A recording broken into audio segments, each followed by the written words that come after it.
Hi guys, Josh here, and in this video, I'll be talking about an integral part of the college process, essays and interviews. Typically, it's not your stats that get you into the college of your dreams, but it's your essays, your interviews, and the way that you present yourself within them.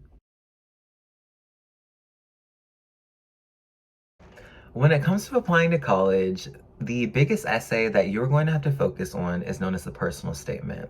The personal statement is 250 to 650 words, and the entire point of the personal statement is to showcase to the admissions office who you are as a person. When it comes to applying to college, especially selective schools, they're going to receive thousands of applicants from people or students who perform very well academically. Oftentimes, these students will have the same GPA and the same test scores as you, but they are not the same person as you.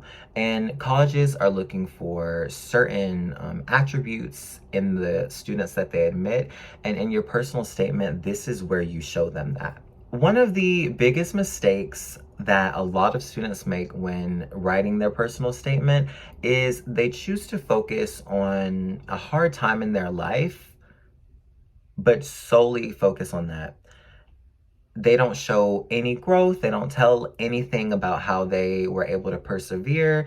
They just talk about a bad experience in their life, hoping that the admissions office will sympathize. Well, that's not going to work. The reason that that doesn't work is because when you write about a bad time in your life or unusual circumstances, it may come off as you're just fixating on something that happened that was unfortunate in your life. If you're not able to move past the experience, it can come off to a college very negative because college is going to be filled with many different experiences, not all good, and you're gonna have to be able to push through them and persevere to get to the end. So when a college sees that you're just telling them a bad story, they may sympathize with you and they may feel bad, but the type of student that they're wanting to admit is someone who is able to experience good and bad and still be able to persevere. So, if you do choose to write about a hardship or a tragic period in your life, it's very important that you don't just focus on the event. You want to tell them what it is in detail, but you want to show how were you able to persevere and come back from that? How are you able to grow? And even if you haven't 100% recovered, that's okay. Colleges just want to see that you are taking the steps to better yourself and that you are doing your best to persevere and move on. Because as I said, college is going to be filled with many different experiences and you're going to have to persevere no matter what to get to the end. Another trait that colleges want to see rather than personal growth and perseverance is going to be intellectual curiosity. This is extremely important because in high school, academics may have been all fun and games, but when you get to college, academics will get really tough.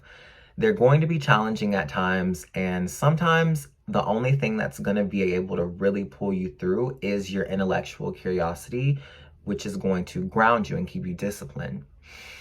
When classes get tough, if you're not curious or you just don't really have the desire to learn, you may give up easier than others, and colleges are not going to want to admit someone to their school who is likely to give up in the face of academic hardship. So it's very important that you highlight your intellectual curiosity in other parts of your application, like extracurriculars. But if you feel that your extracurriculars don't fully highlight your intellectual curiosity, you can write in your Common App essay or your personal statement something that exemplifies this. And what I mean is there are multiple different prompts. You can talk about something that you're really passionate about or something that gets you going, which will definitely demonstrate to the college that you are very intellectually curious and that you have some drive, you have some internal factor pushing you to continue learning. So that's something to consider writing that about. I feel like something that the Common App essay or the personal statement really stresses students out about is it almost seems like you have to know everything to write a really good essay, and that's not true. You are a senior in high school, you're most likely 17, 18 years old. You don't, you have, you haven't grown fully. You still have so many years ahead of you, and you may not have accomplished what you wanted in high school. You may have not grown in the ways that you've wanted. And that's okay. Not everybody is able to produce an essay saying how they went through a crisis and they were able to 100% recover from it. Because most likely that's not going to be the case for someone who's still developing. So if there is something that's happened in your life that you want to share, but you're not exactly over it yet, you can definitely talk about that and just talk about how you're coping. How are you trying to get better? What are the steps that you are taking? How has living with this experience or condition affected you? But how have you rose to the occasion and faced the odds? There's so many different ways to go about a personal statement that I cannot go over them all. But as long as you're showing a college who you really are and how you're trying to better yourself, most likely they will receive it in a really good manner. So, just a few, I guess, pointers on your personal statement. One, make sure that it is about you. Don't try and fluff it up. You need to make sure that this best represents who you are. Try and emphasize great traits such as intellectual curiosity, perseverance, personal growth. 3, do not write a sob story. If you think of an event in your life that you are not able to personally reflect on and grow, probably is not going to be the best thing to talk about. And another thing that I didn't mention is that you may want someone to read over your personal statement for you. For me, I had family members read over it, but for you, you might want to do family members or friends or even a guidance counselor or teacher, because you want to make sure that this essay really represents who you are. So getting someone else to read it, they can say, oh, for sure, this really represents you. Reading this personal statement, I immediately thought of you. Or they can say, well, I read it and it didn't really seem as much as you. It seemed like it could be a lot more people. So it's always great to get some type of feedback just to make sure that your personal statement is the best representation of who you are. The next type of essays that you will see typically at a lot more selective universities are called supplemental essays. A good personal statement is going to be something that a lot of people at this school who are applying are going to have. And supplemental essays are going to give you another opportunity to tell more about who you are and how you want to grow. What do you want to achieve? How is this school the best school for you? Selective universities have so many different things that they have to consider, and so it's just another part of a longer process. But these essays can really make or break your application in terms of whether you're accepted or you're not offered a place of admission. So when it comes to your supplemental essays, colleges are going to read them and ask themselves 2 questions. 1, are you a good fit for our university? And 2, how are you going to contribute to our university when you get here? And so the reason colleges ask themselves these questions is they want whoever they admit to come to their school and to love it there. They want their students to love it so much that they are grateful and willing to contribute at any chance that they get.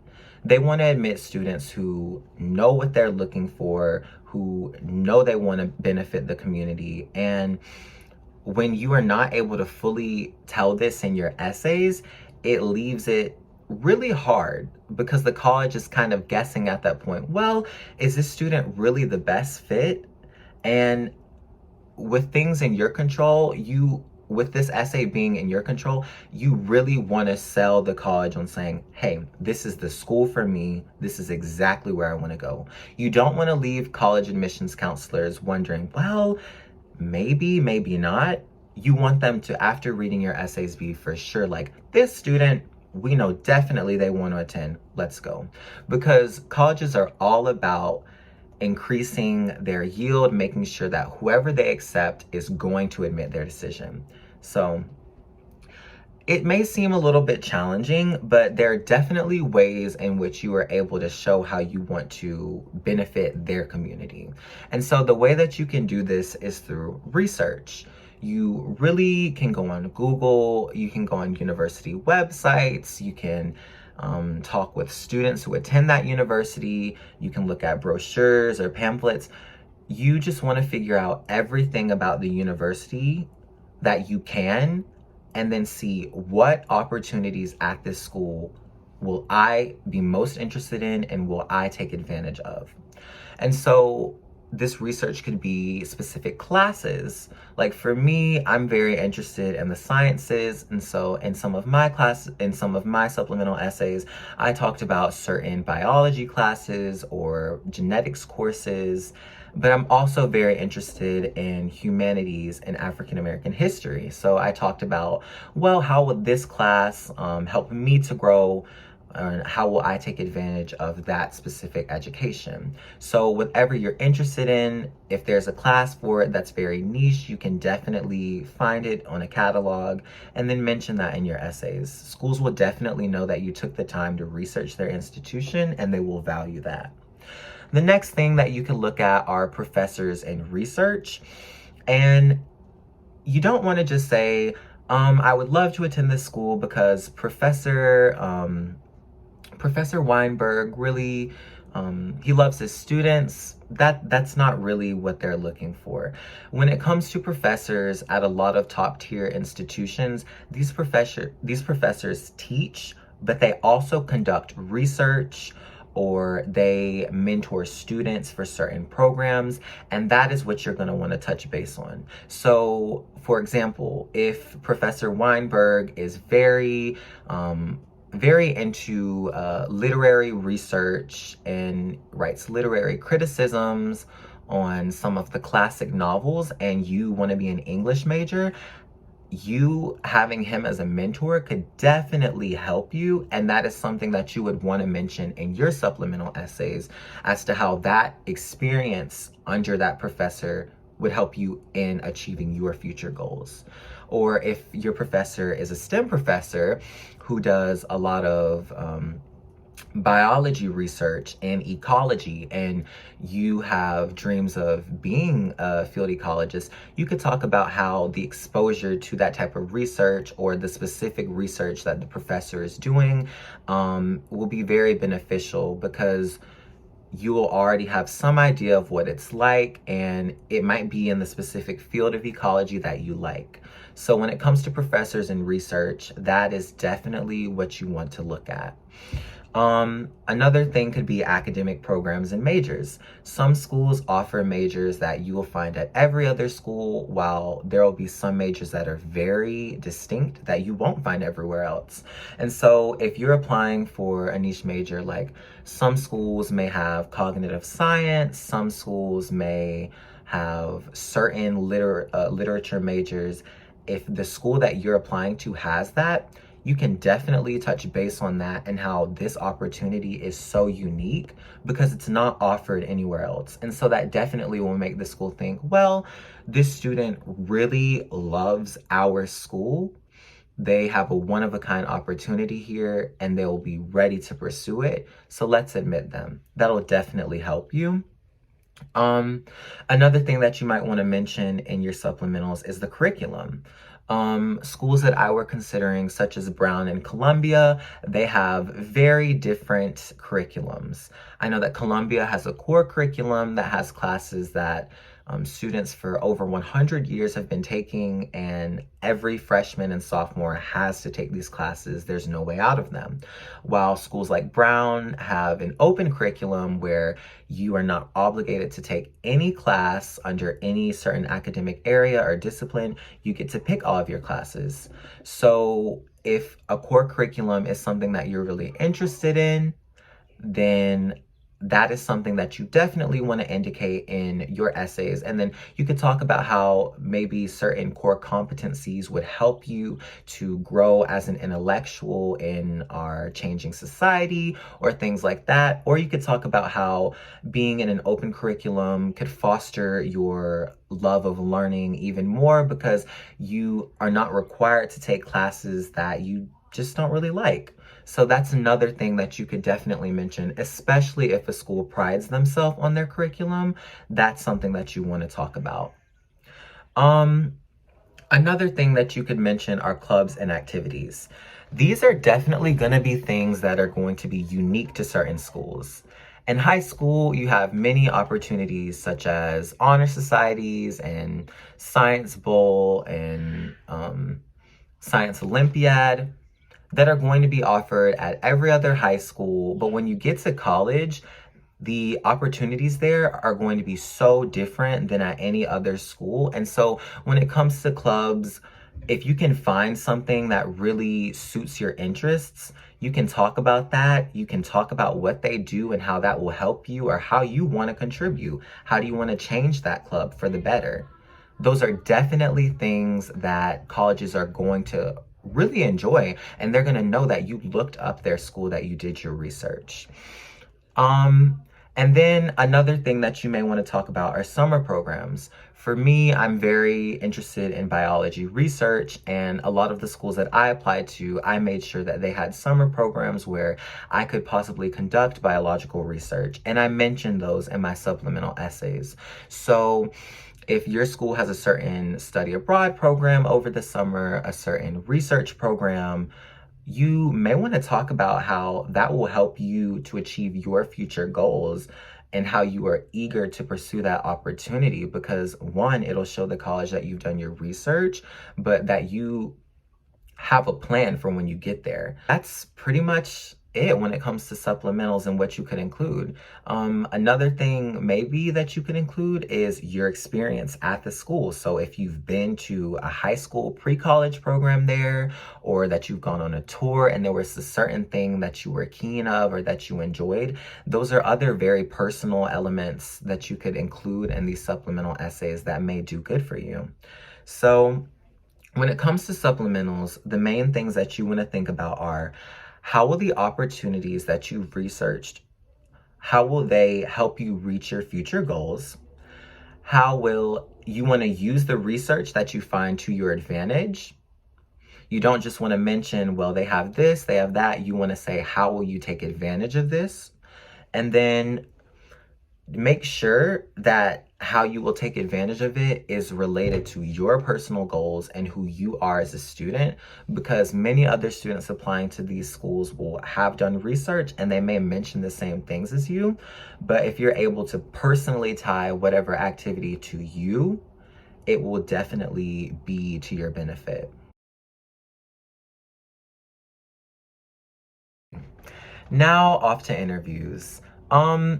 Interviews are not really that big of a part of the college application process, and I will say they don't make or break whether you're accepted. Um, my reason for saying that is because not everyone is able to have an interview, especially for the class of 2025, with so many top universities getting larger numbers of applicants than they've ever had. It's very hard to contact alumni to interview every single student. So if you do get an interview, congrats, but if you don't, it's nothing to feel down about, and I can say you can just move on with your day and wait until the admissions decision comes out. Now, in the case that you can request an interview, I highly recommend that you do so. And my reason for saying this is because if you don't get an interview, it won't hurt, but a great interview can help. When it comes to interviews, a lot of college admissions offices, when they have questions about who you are as an applicant or a person, or if you're a great fit, the interview is just another opportunity for you to tell them that. Because your interviewer is going to be taking notes on the type of person, type of student you are, what exactly you're interested in.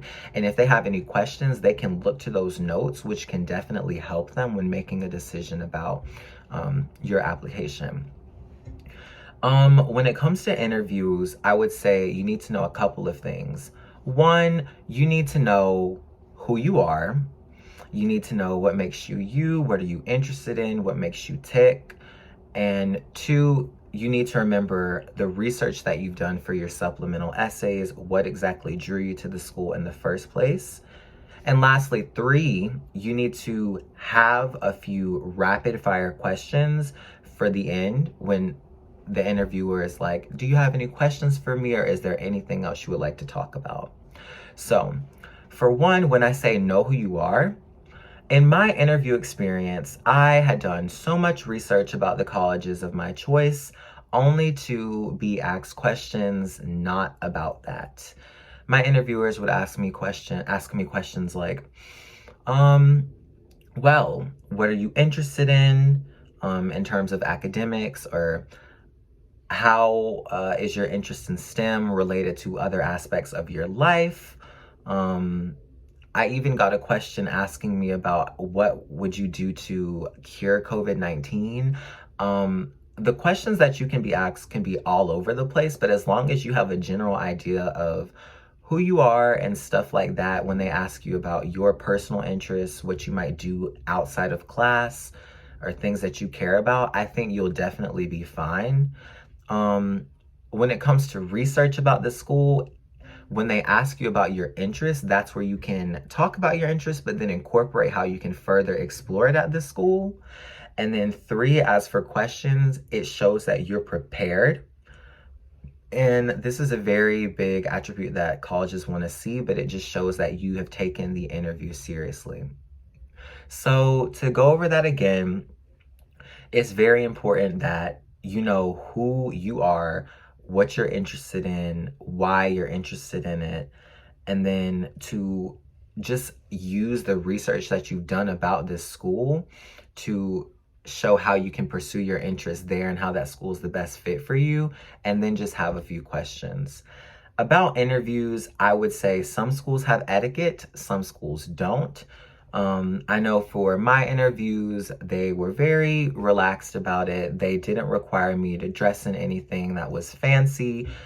It was just like wear a normal outfit that you would wear to school.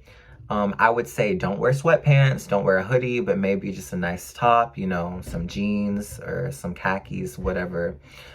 And then I would say, though they might not say you have to wear a certain outfit, interview etiquette is everything. And what I mean about that is the way that you speak, the way that you carry yourself. Are you looking at them? Are you being respectful and polite? Because, like I say, a great interview can help, but interviews don't mean a lot. It's like a great interview can help you, but if you get a bad interview, that can mean almost an immediate rejection. And so I think it's very important for you to just be respectful, be polite, and do your absolute best, but do not come off in any bad way, because any bad comments can be relayed to the admissions office, and then you are not the ideal applicant anymore. So I would take that into consideration as well. Thank you so much for watching. I really hope that my advice about essays and interviews could help you, and that you will tune into the next episode of this college series.